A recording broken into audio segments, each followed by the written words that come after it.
ব্যবস্থাকে ধ্বংস করেছে, এদেশের অর্থ ব্যবস্থাকে ধ্বংস করেছে, এদেশের সমাজ ব্যবস্থাকে ধ্বংস করেছে, এদেশের মানুষদের, এদেশের সাধারণ মানুষের মৌলিক অধিকার নিশ্চিত করতে আওয়ামী লীগ ব্যর্থ হয়ে এখন এদেশের মানুষকে রাজনীতি থেকে বিচ্ছিন্ন করে তারা তাদের স্বৈরতন্ত্রকে দীর্ঘস্থায়ী করার ষড়যন্ত্রে নেমেছে।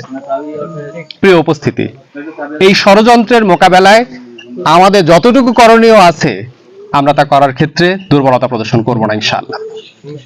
তাদের এই বিরাজনীতিকরণের বিপরীতে তাদের নির্বাচন সুষ্ঠু হয় না এটা জেনে, তারা ভোট ডাকাত এটা জেনে আমরা নির্বাচনে অংশগ্রহণ করছি, যেন এদেশের মানুষকে, এদেশের রাজনৈতিক দলগুলোকে তারা নির্বাচন থেকে বিচ্ছিন্ন করতে না পারে, বিচ্ছিন্ন করার ষড়যন্ত্র যেন ব্যর্থ হয়।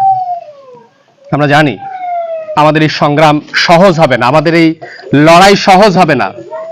আমরা এরপরও এদেশের প্রয়োজনে